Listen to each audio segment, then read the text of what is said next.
Hello friends and again welcome back to my channel. Today we are going to start our new topic, that is the problem set number 10, that's our part 2.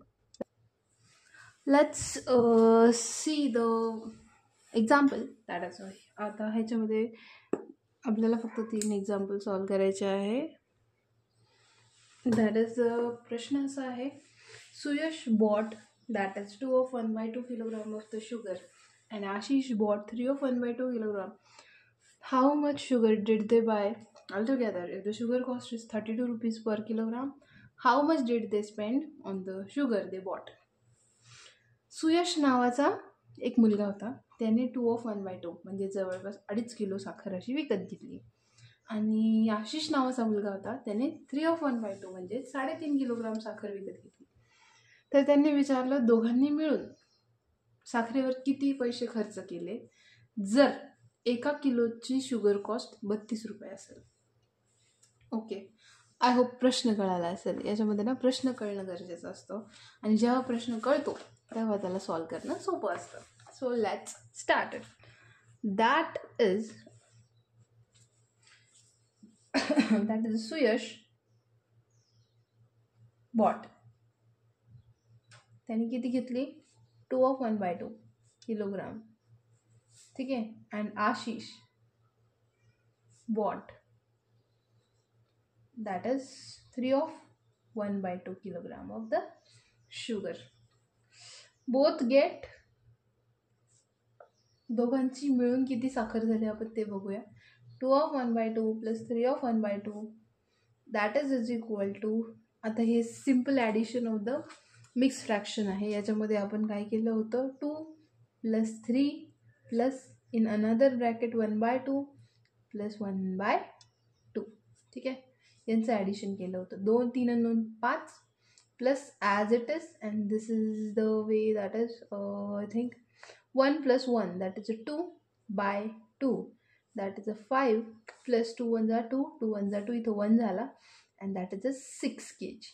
ठीक आहे, 6 kilogram साखर इथं आपल्याला भेटले, 6 kg. Okay, next is, आता साखर किती घेतली ते तर लक्षात आलं. 1 kilogram sugar is equal to 32 rupees. ठीक आहे, 1 किलोचं किती? 32 रुपये. Therefore for 6 kilogram is equal to 32 multiply by 6 सैंदूने 12. ठीक आहे, मी असंच करून सैंदूने 12 असं आलं. 1 3 6 सैंत्रिक 18 आणि 19. ठीक आहे, रुपीज, सॉरी 32 किलोच्या नुसार. ठीक आहे, 32च्या हिशोबाने गुणिले 6 केले तर उत्तर किती आलं? 192.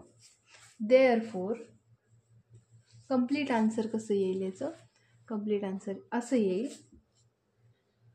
Ashish and Suyash and Ashish spend 192 rupees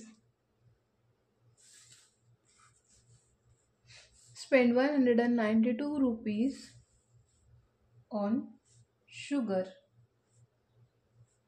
they bought.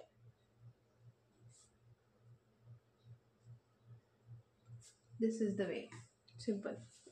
Next is, Aradhana grows the potatoes in the 2/5 part of her garden, greens in 1/3 part, brinjals in the remaining one. On how much of her plot did she plant brinjals? आराधनाने potato जे आहे ते 2/5 पार्टमध्ये grow केले. Green's म्हणजे वटाणे किती? 1/3 पार्टमध्ये grow केले. आणि तिने काही ब्रिंजल्स म्हणजे वांगी लावली होती. तर प्रश्न असा आहे की ब्रिंजल्स म्हणजे वांगी तिने किती पार्टमध्ये ग्रो केले किंवा लावले? तर सर्वात आधी आराधना ग्रोज 2/5 पार्ट पोटॅटोज. ठीक आहे, त्याच्यानंतर 1/3 part greens and brinjals is equal to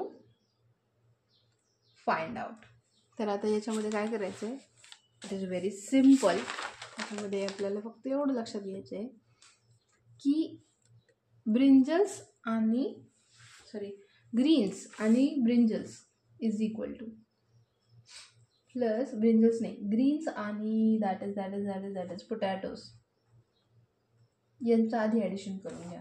ग्रीन्सला 1/3 होतं, पोटॅटोजला 2/5 होतं. यांचं ॲडिशन करायचं आहे. मी सांगितलं होतं एक तर हे आधी घ्या, हे नंतर घ्या, हे नंतर घ्या, हे आधी घ्या, काही फरक पडत नाही. दोघांचे डिनॉमिनेटर्स सेम करा.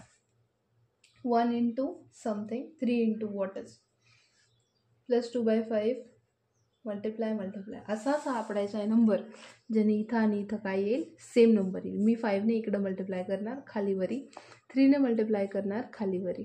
का बरं? 5 त्रिक 15, 15 असा नंबर आहे जो 3च्याही टेबलमध्ये येतो आणि 5च्याही टेबलमध्ये येतो. So let's start. That is 5 1 5, 5 त्रिक 15 प्लस 3 2 6 आणि 5 त्रिक 15, 6 आणि 5 11 भागिले 15. सो एवढ्या पार्टमध्ये तिने काय केलं, आय थिंक पोटॅटोज आणि ग्रीन्स टाकले. Therefore brinjals is equal to, आता ब्रिंजल्स काढायचे तर कम्प्लीट एक तिचं गार्डन होतं, म्हणून 1मधून 11 डिवायडेड बाय 15 म्हणजे हा जो पार्ट आहे तो मी काय केला, मायनस केला. बरं ठीक आहे. 15 1 क्रॉस मल्टिप्लिकेशन मेथडनी करून टाकू आपण याला. दॅट इज आधी असं मल्टिप्लिकेशन 15 1 15 मायनस, किंवा तुम्ही असंही करू शकता की याचे आणि याचे डिनॉमिनेटर सेम करा. तर ठीक आहे, मला असं वाटतं की मी ही जी मेथड हीच खाली घेते, जेणेकरून तुम्हाला कन्फ्युजन होणार नाही. आता मला काहीही करून इथं खाली काय असतो 1, इथं मला 15 आणायचे. ठीक आहे.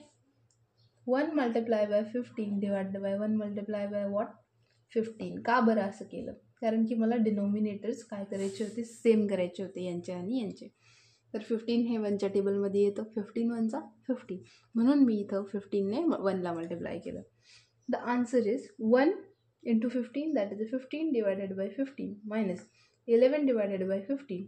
यांचं subtraction 15 minus 11 that is 4 minus 15 म्हणजे 4 भागिले 15. एवढ्या पार्टमध्ये तिने काय केलं, ब्रिंजल्स लावले. So Aradhana grows 4 divided by 15 part for brinjals.